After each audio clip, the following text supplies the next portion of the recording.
Those are some of the headlines. This is Democracy Now!, democracynow.org, The War and Peace Report. I'm Amy Goodman.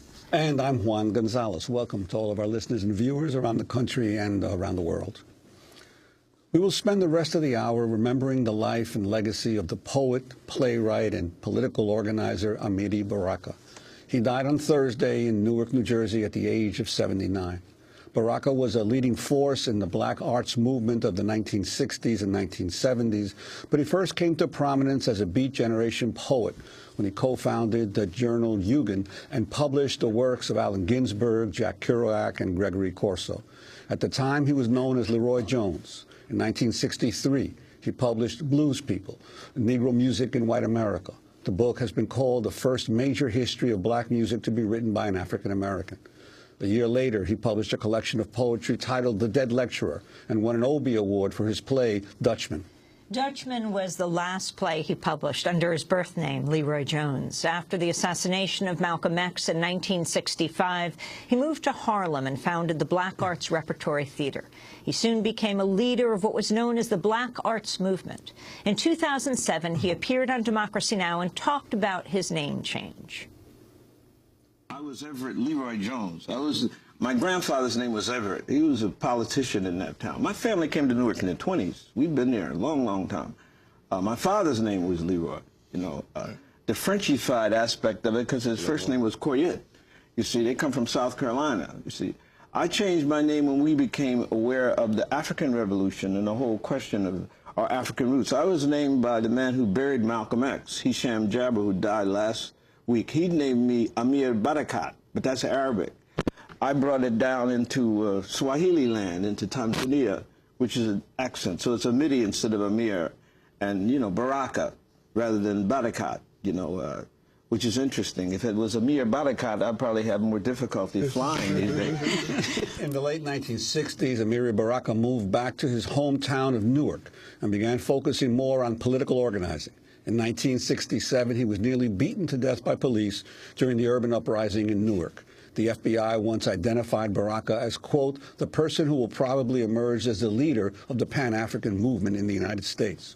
3 years later, in 1970, he formed the Congress of African People and spoke at the Black Political Convention in Gary, Indiana. 2 years later, Amiri Baraka continued writing and performing poetry up until he was hospitalized late last year. In 2002, he was named Poet Laureate of New Jersey, a post that that was eliminated after a poem he wrote about the September 11th attacks turned out to create a firestorm throughout the country and the state. Amiri Baraka's work also greatly influenced a younger generation of hip-hop artists and slam poets. In a moment, we'll be joined by 4 guests to talk more about Amiri's life and legacy. But first, let's turn to a performance of his on the program Def Jam Poetry on HBO. This is an excerpt from a poem called Why Is We Americans? But reality is an excerpt on television. Why is we Americans? Why is we Americans? Boodee-da, boodee-da, boodee-da, boodee-da, boodoo-da, bee-dee-dee-dee, boodee-boodee, boo-boo-boo. What I want is me, for real. I want me and myself, and what that is what I be and what I see and feel, and who is me and the what it is and who it is, and when it me is what it be. I'm going to be here if I want, like I said, self-determination. But I ain't come from a foolish tribe.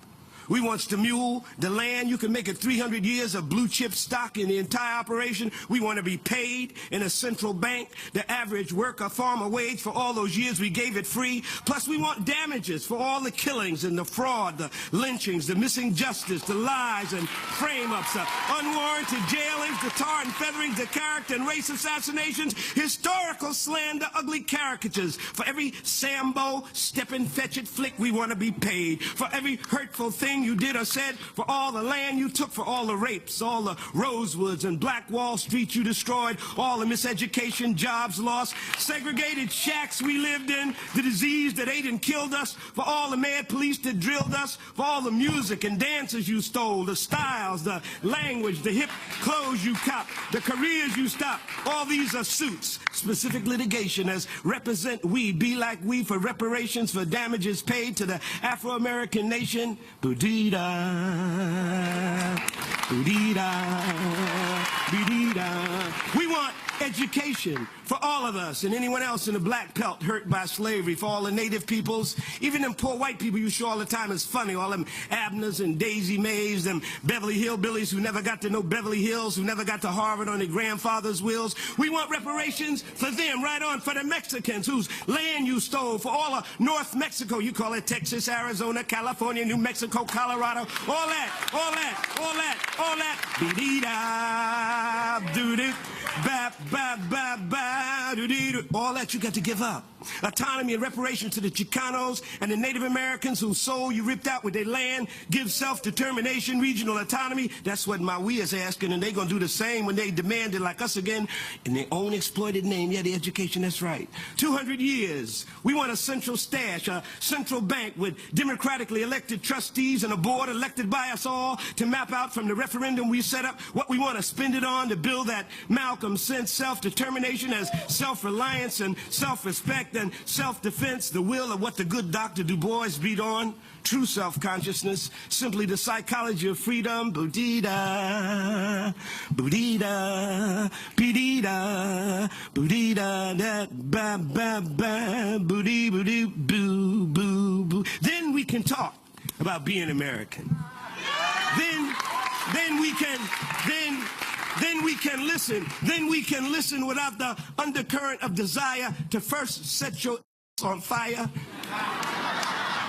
We will only talk of voluntary unity, of autonomy as vective arms of self-determination if there is democracy in you.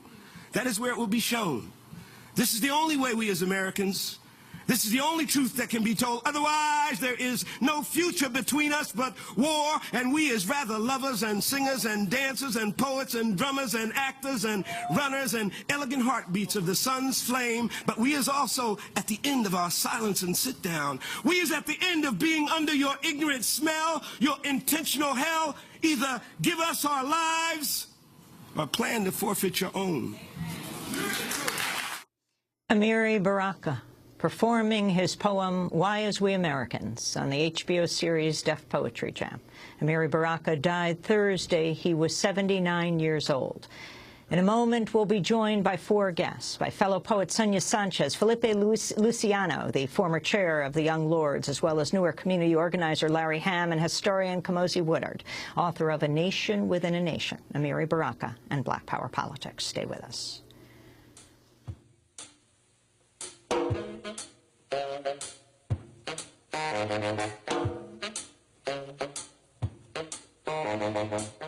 Whalers are we.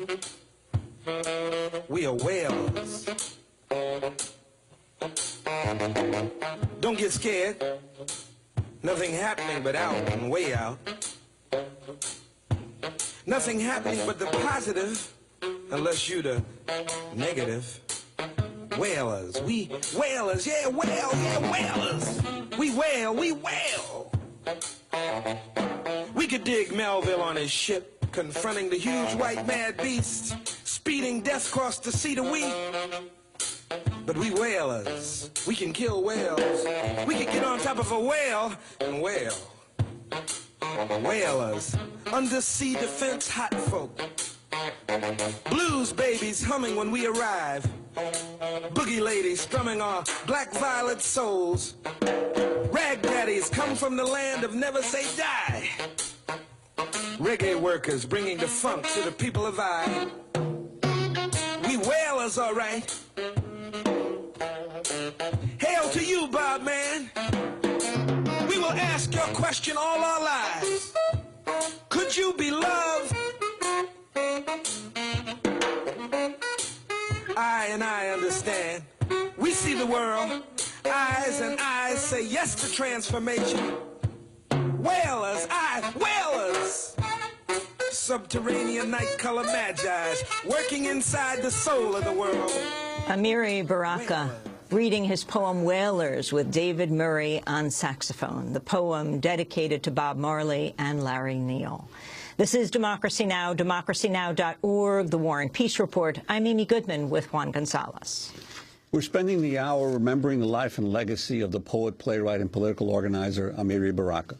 He died on Thursday in Newark, New Jersey at the age of 79. Baraka was a leading force in the black arts movement of the 1960s and 1970s. To talk more about Amiri Baraka's legacy, we're joined by 4 guests in Philadelphia.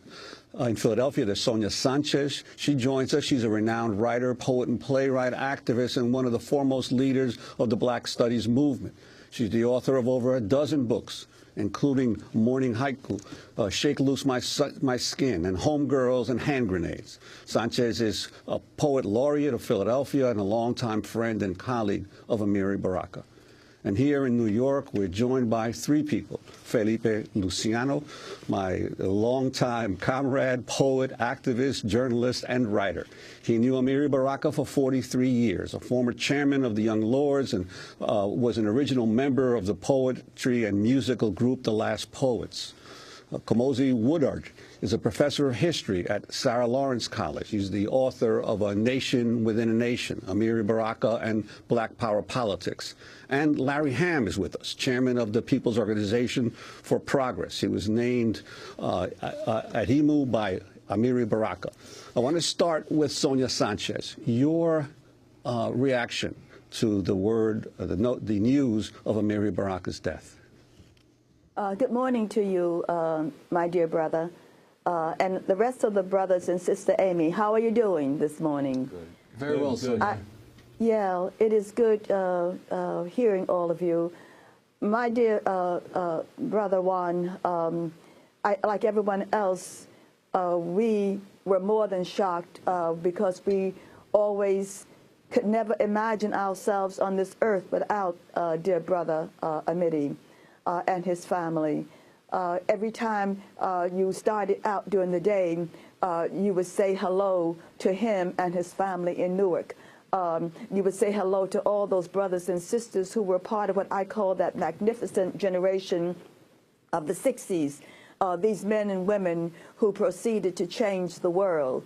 They came out and they decided very much to change the world. And so when I heard from Sister Amina in Newark, when she called and told us he had made transition, you know, your first response is vete y no vete, you know, to have seen you and to see you no more.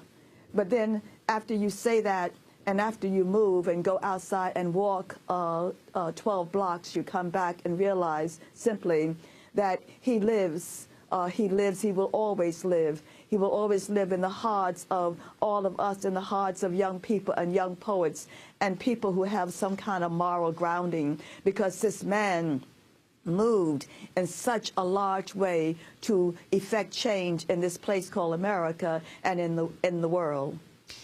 Kamosi Woodard, you wrote a biography of Amiri Baraka. You're a professor of history at Sarah Lawrence College. The title of your book, A Nation Within a Nation, Amiri Baraka and Black Power Politics.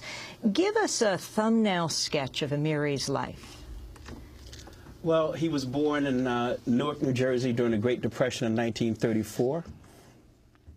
Leroy Jones, kind of named after his father. And he went to Howard University, where he met Toni Morrison, Andy Young, and people like that generation. He dropped out of, you know, people think he graduated from Howard, but he dropped out in his last semester of his senior year, and he joined, in disgrace, he joined the Air Force. And he got kicked out of the Air Force. And then he became, he joined the Beat Poets down in Greenwich Village, where he began to, it's kind of phenomenal. He became an editor of the Beat Poetry. He just took it upon himself that he took that agency that he could take all the great poets and begin to collect that new American poetry. He went to Cuba in 1960 at the invitation of Fidel Castro, and with a delegation of black writers. He met Robert Williams there, who was a famous NAACP activist for self-defense. When he got back, he hooked up with Malcolm X. There's a famous meeting late January 1965 between Malcolm X, Abdul Rahman Babu, and Amiri Baraka that lasted all night, where they discussed the international strategy for black liberation. Malcolm X is killed a few weeks later. Baraka leaves Greenwich Village and goes to Harlem to found the Black Arts Repertory Theater School, 1965. Jazz musicians held a concert to raise the money for that new school and theater. Baraka had already written Blues People, which is an important work for him because I think he found his poetic voice by studying the blues. And the rest is history. You know, he formed many Black Power organizations. At his 75th birthday celebration, he and Sonia celebrated their 75th birthday a few years ago, and there were perhaps 1,000 artists and actors there. And it occurred to me in the middle of that celebration that all of those people were his former students. So I think like his mentor Sterling Brown was asked, what is your greatest work? Brown said, my students. And I think Baraka would say the same thing. And Felipe, you were one of those students. You met him in that period of the Black Arts Movement. You yourself were a member of the Last Poets. Talk about first meeting Amiri and his influence on your life. 1967, we had started a group called the Last Poets, and it was Galen Kane, Abiodun Oyewole, and David Nelson, and they introduced me. It was the first Black and Puerto Rican aggregation. It had not happened before. And I met him with an enormous amount of trepidation. He started the Black Arts Movement, as our esteemed professor said, and we followed in that tradition 4 years later. And immediately he embraced me. Amiri was the only intellectual, Black intellectual that I've met who was able to bring together militancy with intellect. Militancy, aggressive action with scholarship. He was an incredibly learned man. He could quote Tennyson, Yeats, Wadsworth, Walt Whitman. He knew Ginsberg, introduced me to Allen Ginsberg. I feel, so I was in awe. He always told me it's important to read and write and read. And he said that what is the use, this is the first thing he told me, what is the use of being ethereal and being escapist and romantic? Take the words and make them into bullets. Take the words and make them do something. In fact, it was his poetry, his motivation, that led me from the Last Poets into the Young Lords. Speaking of poetry, I'd like, before we go to Adimu, as we're sort of chronologically the people who met him through their lives, all of you, and most have known him for over 40 years. Adimu, your name is Adimu because of Amiri. But Kamosi Woodard, would you set up this poem for us? Amiri Baraka reading the poem, It's Nation Time. This is 1970. It's right before Adimu, you met him, at the founding conference of the Congress of African People. Now, a warning, the N-word is repeated numerous times during this reading. Give us context. Well, we were in a political campaign in 1970 to elect the first Black mayor of Newark, and the workload was heavy. One person late at night said, what time is it? As if they wanted to go home and quit the detail. And an old man named Baba Mshuri said, it's nation time. Baraka heard this story, and as he did with many of his poems, that story turned into this epic poem. It's Nation Time. Amiri Baraka.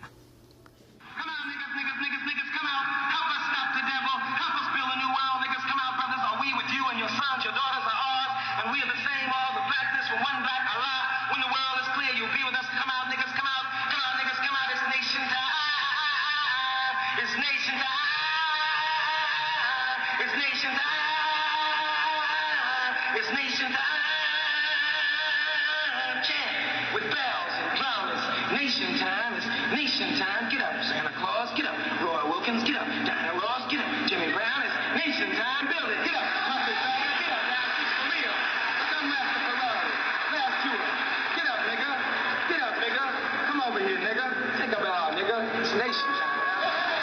That was Amiri Baraka reading his poem, It's Nation Time, in 1970 in Atlanta. In fact, that was the year, Larry Ham, that you first met Amiri Baraka. Where? Yes, Amiri Baraka came and spoke at my school, Arts High School, in 1970. That was where? That was in Newark, New Jersey. That was our first encounter, but our actual first meeting was in August of 1971.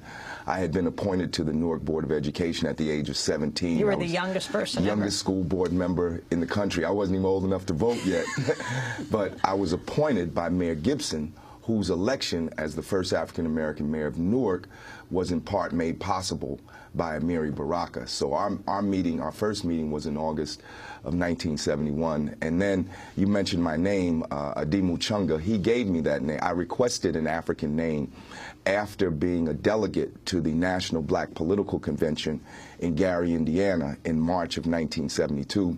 I came out of the ghetto off of 12th Street, off of Ridgewood Avenue, and going to the National Black Political Convention in Gary was an epiphany for me. It was my revolutionary transformation. And then after that, I asked Baraka for an African name, and he gave me the name Adimu Chunga in 1972, in March of 1972. Amiri Baraka, I believe, was a great American revolutionary. And whatever desire I have in me for revolutionary social transformation comes from him. Well, you mentioned meeting him in Newark, and I want to talk about Newark, to turn to another clip of Amiri Baraka. He appeared on Democracy Now! In 2007 on the 40th anniversary of the Newark Rebellion. And I asked him to talk about why the uprising began. You have to start with slavery, because those abuses have never been eradicated. You know, people are not living in slums because they voted to. You know, their children not in jail because they wanted them to. You know, these are the results of a people who've been oppressed and suffer national oppression, you know. And so in a city like Newark, which is the third oldest city in the United States, by the way, where all these kind of abuses sort of converge, you know, and the racism on top of that, you know. I mean, one absurd example is one time I was directing a play, and the police rushed into the loft, and the man actually took the script out of my hand, you know, as if it was some kind of a volatile weapon, you know. So that day we had been picketing because they had beaten up a black cab driver, a guy named John Smith. And so people gathered at that precinct, and then that was very explosive that night. That was the night before. That was, say, the 11th. So the next day we were picketing that precinct because that's where it happened. And that was the day. By the time the sun started going down, that's when it broke out. Now, we saw a clip of Mayor Adonisio, but could you talk a little bit about the political climate, the mayor's regime, as well as Anthony Imperiale was running around then in those days, and what was the climate that the majority population, the black community in Newark, was feeling? Well, see, first of all, when you say Adonisio, who was indicted, and you know what was it? He was given 1% of the city's budget to the mob.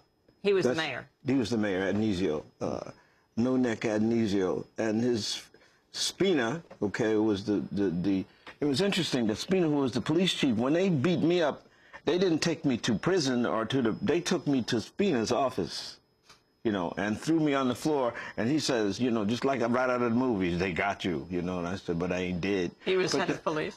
Yeah, he was the police chief, you know. And they brought you to his office, not to jail. Mm-hmm. But since I had given my given name, Everett L. Jones, laborer, you know, then they could deny until my wife got hold of Ginsberg, Allen Ginsberg, and he got in hold of Jean-Paul Sartre, and Sartre called the police station. From France? Yeah, called the police station. Sartre and Ginsberg and those people start, you know.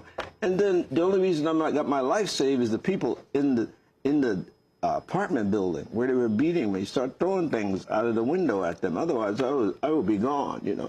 But it was a very, the racism that existed by there. then you were already a very well-known poet and published author. And harassing them, you know, in that town. See, the town's too small for you to be doing something. I mean, they actually have policemen stop a poetry reading. I mean, that's how wild it was getting. They would ride up and down the street and make remarks at my wife and the other ladies in that block, calling them all kinds of slurs. I mean, this was a daily, a nightly thing. And so it became like, you know, back and forth, you know. And finally, it just erupted. We were trying to do things. We were putting out literature suggesting that we could have a mayor. We could have a city council. You know, that's Stokely had come out with Black Power, and I was not staple, what do you call it, spray paint Black Power in all these buildings in the city, you know. So they knew who it was. And once I got arrested, they ran in my house to destroy all of the leaflets and stuff that we were, but my wife was smart enough to get that stuff out of there and move it to somebody else's house down the street. But they destroyed our mimeograph machines and stuff like that. They destroyed my car, you know. I mean, it was, you know, search and destroy mission because they knew who it was, you know, in that little context. But the whole city, you know, as Harper's Magazine said, the worst city in the United States was Newark. 18,000 people density in 1 square mile, you know, talking about the project. So it was a city that was always on the verge, you know.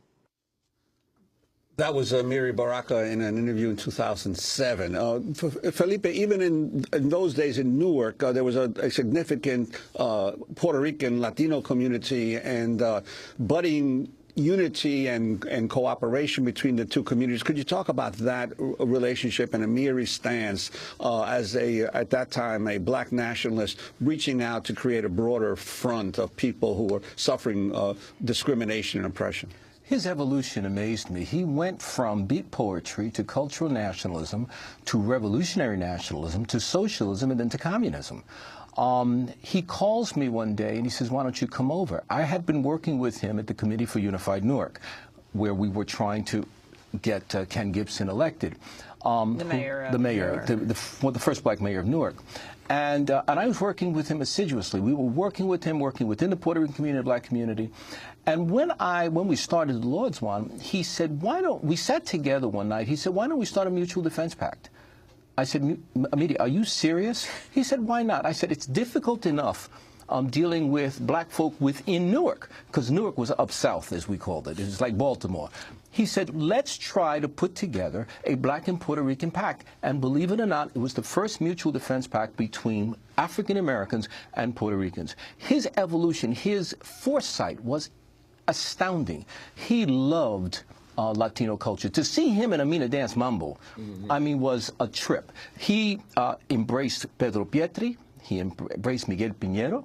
He embraced Victor Hernandez Cruz. He embraced every Puerto. We, as New York poets, the post-colonial, modern, the new urban negritude movement was in fact started by Amiri Baraka and the Black Arts Movement in 1964. And it's also important to add along those lines that Mayor Gibson was elected because Amiri Baraka and the Committee for Unified Newark organized the Black and Puerto Rican Convention, and that took place at what is today University High School, then was Clinton Place Junior High School.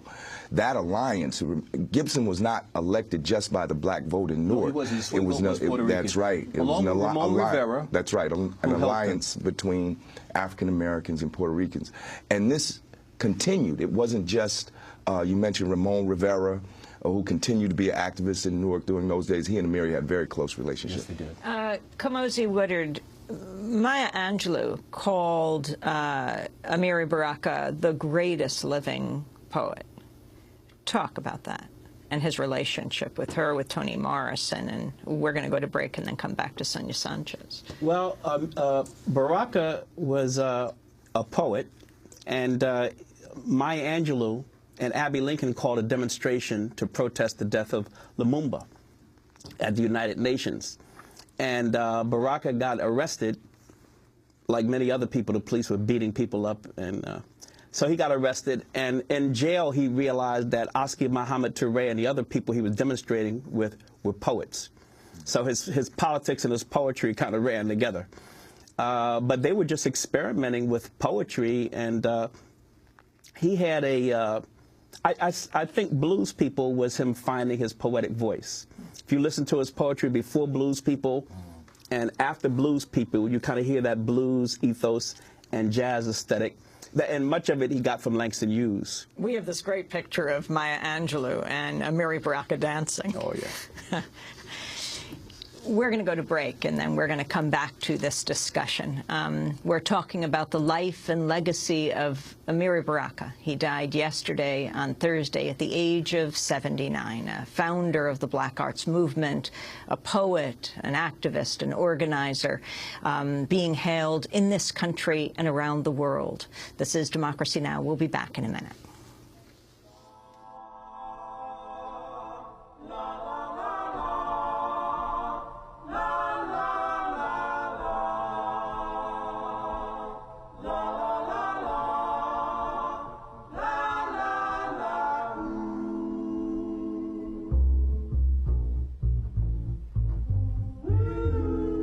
Beautiful black women fail, they act. Stop them raining. They are so beautiful, we want them with us. Stop them raining. Beautiful, stop raining. They fail. We fail them, and their lips stick out perpetually at our weakness. Raining, stop them. Black queens. Ruby D weeps at the window, raining, being lost in her life, being what we all will be, sentimental, bitter, frustrated, deprived of her fullest life. Beautiful black women, it is still raining in this terrible land. We need you. We flex our muscles, turn to stare at our tormentor. We need you. Raining. We need you raining. Beautiful Black Women by Amiri Baraka. This is Democracy Now!, democracynow.org, the War and Peace Report, as we remember Amiri Baraka. He died in Newark, surrounded by family, yesterday, on Thursday.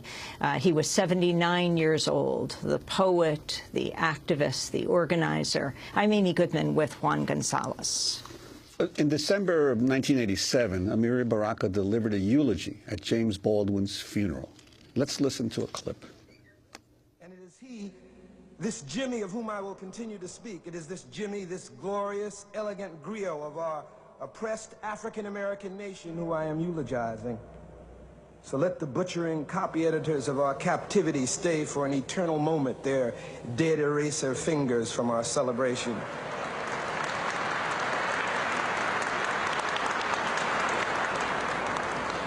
There will be and should be reams and reams of analysis, even praise for our friend, but also even larger measures of non-analysis and certainly condemnation for James Baldwin, the Negro writer.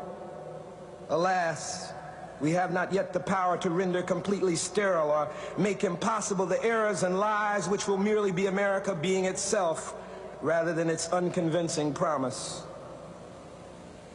But the wide gap, the world-spanning abyss between the James Baldwin of yellow journalism and English departments, and here we thought this was America, and the Jimmy Baldwin of our real lives is stunning. When he told us nobody knows he meant our name, he was trying to get you ready for it even then. For one thing, no matter the piles of deathly prose, citing influences, relationships, metaphor, and criticisms that will attempt to tell us about our older brother, most will miss the mark simply because, for the most part, they will be retelling old lies or making up new ones or shaping yet another black life to fit the great white stomach which yet rules and tries to digest the world. That was Amiri Baraka in December 1987, remembering the great essayist, novelist, playwright, poet, social critic James Baldwin. And this was played on Gil Noble's show, Like It Is. We're talking about the greats that we have lost over time. today we are remembering Amiri Baraka because he died yesterday at 79 years old. And our guests are Dimuchunga Larry Ham. He's the chair of the People's Organization for Progress. Kamosi Woodard is a professor of history at Sarah Lawrence College and wrote a book, a biography about Amiri Baraka called A Nation Within a Nation, Amiri Baraka and Black Power Politics. We're also joined by Felipe Luciano, who was in some ways politically raised by Amiri Baraka, poet, activist, journalist, writer, co-founder of the Young Lords. And in Philadelphia, out of sight but not out of mind, is Sonia Sanchez. We're all in New York City. She's in the studio alone but not alone in Philadelphia. Sonia, the great poet, renowned writer, playwright, and activist, dear friend and colleague of Amiri Baraka. As you listen to his poetry, talk more about your relationship with him and his effect on your work and the work of so many in this country and around the world. What most influenced him? Well, I'm glad you played that speech that he gave, that eulogy for Brother Jimmy, because in that eulogy, Baraka called Baldwin God's black revolutionary mouth.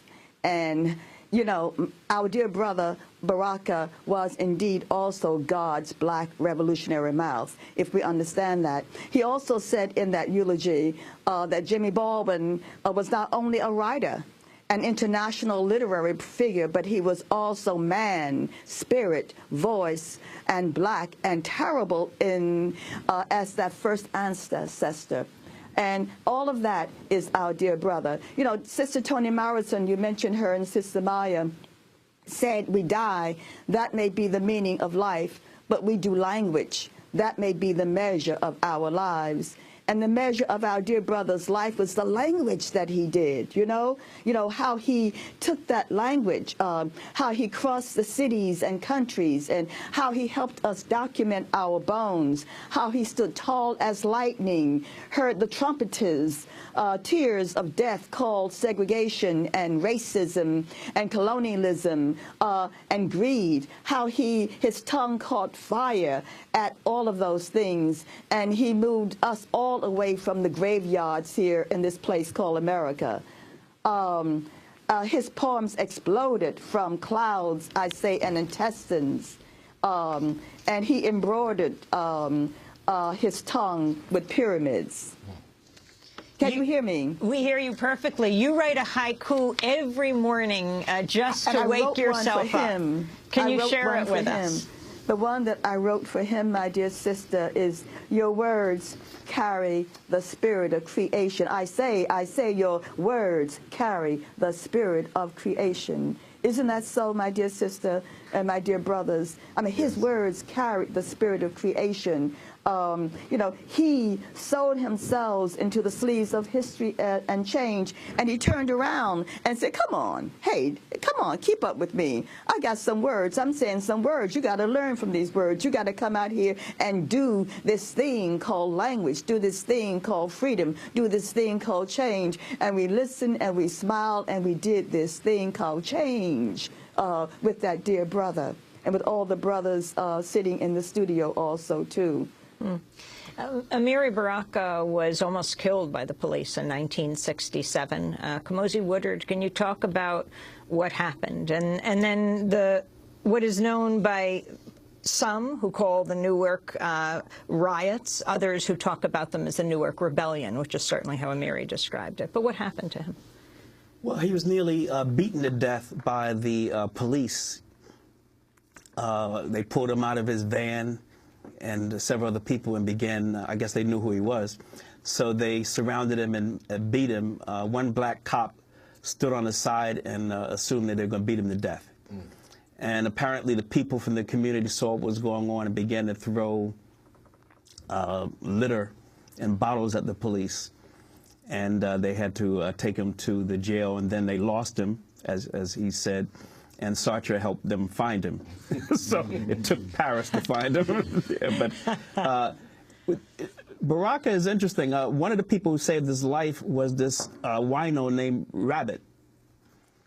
So one day Rabbit walked into our headquarters and I said, where's this wino coming into the thing there? And he said, where's Leroy? And I said, this is crazy. What are you talking about? What do you mean? Where's Leroy? We had the Committee for Unified Newark at the time, in Newark, I'm sorry. And Baraka comes down in his suit and talks to the wino for about 5 minutes. He gave him $5. So I said, what's going on here? And everyone said, that's the guy who saved his life. He was the one that testified at the trial and said that he was beaten by the police and what happened. So he knew, Baraka had 1,000 different faces, and he knew all kinds of people. And that was one of his lessons to us, I think, was to treat everyone equally the same. I just want to add that Adema. Amiri Baraka was the first one that I heard call the Newark riots a rebellion and place those riots in the context of the black freedom struggle. That it was not simply a riot, a momentary occurrence that could easily be put down by a handful of police. Newark had a police force at that time of close to 1,500. They couldn't stop it. They brought in 700 state troopers. They couldn't stop it. They brought in, 3,000 National Guard. 1,500 people were wounded. 27 or more people were killed. And it was Baraka who helped me to understand that this was part of black people's struggle for liberation, that it was more than simply a riot, that it was part of a continuum of collective struggle in this country. Well, the interesting thing, it seems to me, about him is that he was constantly pushing the edges of of political thought in the African American as well as the mainstream community. I remember back in 1984 as a reporter covering the Democratic National Convention, and by that time, of course, Amiri had moved much more in a radical direction and much more to socialism and Marxism. And there was Amiri in a hotel room in San Francisco, essentially holding court as one after another establishment black political figure came up to meet with him. Right? Obviously, he was not part of the Democratic Party, but they all felt a need to discuss and talk with him about what they were doing within the convention. And but could you talk about, as he turned more from revolutionary nationalism into Marxism, how he was, how other leaders in the black community responded to him? Well, first of all, it's important for people to understand that Baraka did not make this change suddenly. First and foremost, Baraka pointed young people like me to Africa and to African leaders, revolutionary leaders like Kwame Nkrumah, like Amilcar Cabral in Guinea-Bissau, like Samora Machel in Mozambique, like Mwalimu Julius Nyerere in Tanzania. You cannot read these people and not eventually move to the left, because many of them either call themselves socialists, Marxists, or Marxist-Leninists. So Baraka and the Member Committee for Unified Newark, members of the Congress of African People, were studying these people. So for me, from an intellectual point of view, it's almost inevitable that they would move in that direction. And early on, I can remember, you know, Baraka followed a brand of black nationalism called Kawida. But I can remember when the poster came out that condensed Kawida down to the 3 cutting edges: black nationalism, Pan-Africanism, and revolutionary socialism. And that was as early as 1972, I believe. He was way ahead. That's right. So he was way ahead, or maybe he was really in his time. Maybe we were behind and he was on point and we were trying to catch up to him. In 1960, after Fidel moves into Havana, it was Amiri Baraka who, with a group of 350 or more black intellectuals, starts a Fair Play for Cuba committee. Who would have done that? And decried the blockade. He was the first one who said, let's bring together these communities. The man was into Sekou Touré. He was into Kwame Nkrumah. I hadn't read Sekou Touré's poetry. I had never read it. This guy brought an African socialist to our shores and had us meet him. So for a black Puerto Rican to sit and understand that a black intellectual was sitting down and discussing global socialism was, for me, mind-boggling. So he said, it's not enough to write the stuff. It's not enough to sit there and be an armchair liberal. That's why he loved Ginsberg so much, because Ginsberg was about doing so. Allen Ginsberg, forgive me. He said, and Ginsberg told me, this is the guy. After Whitman, after Robert Frost, after Ginsberg, there's Amiri Baraka. I want to turn to a clip of Amiri Baraka. This is June 2004, the first National Hip-Hop Political Convention. It took place in Newark, New Jersey. Just like Malcolm X told me the month before he died, And just like Martin Luther King told me the week before he died in my house, said what we must have, Brother Baraka, is a united front. We must build that united front, no matter whether you're the Panthers, the cultural nationalists, whether you believe in rap or whether you believe in hip-hop, whether you're a Muslim or a Christian or a vegetarian or you don't even know what you is. You understand what I'm saying? We have got to put that together first to do what? To beat Bush. That's the key link. But the overall theme has to be to fight for a people's democracy. That was Amiri Baraka speaking June 2004. Sonia Sanchez, I want you to pick this up from here. It might surprise people to know, for all his radical politics, he was out there getting people to vote. Oh, yes. Isn't that wonderful? And his son is running for mayor, and Brother Baraka would call people and say, hey, come help me, help us with this campaign. We did a fundraiser for him here in Philadelphia for Brother Raz. But talking about socialism and talking about communism, the left, I mean, one of the things that Brother Baraka told me is that how he really became very much involved with that was through Amina. Sister Amina began to question where they were with their politics. She began a very involved study in terms of communism. And he said, yeah, Brother Baraka's wife, Sister Amina, you know, and we began to understand that it was not just his movement by himself, but it was that move with the two of them, that movement with the two of them to begin to move towards the left. You know, Fanon said simply what is needed is to hold oneself like a sliver to the heart of the world, to interrupt, if necessary, the rhythm of the world, to upset, if necessary, the chain of command, but to stand up to the world. This brother, you know, stood up to the world. This brother stood up to the world, you know, because he said, I am doing battle for the creation of a human world. We must never forget that he was doing battle for a human world. On that note, as Fanon said. At that note, we have to wrap up the show, but we won't wrap up the conversation. We'll continue it, and we'll put it online at democracynow.org. Sonia Sanchez, renowned writer, poet, playwright, and activist, thank you for joining us. Larry Hamm, chairman of the People's Organization for Progress. Kamosi Woodard, the author of A Nation Within a Nation, Amiri Baraka and Black Power Politics. Larry Hamm, chair of the People's Organization for Progress, and Felipe Luciano, poet activist. I'm Amy Goodman. Thanks so much for watching this report from Democracy Now!, your daily, independent, global grassroots news hour. We don't accept advertising or corporate funding, but rather rely on donations from viewers like you. Please make your contribution by visiting democracynow.org today. We need your support today to keep bringing you this hard-hitting, in-depth reporting.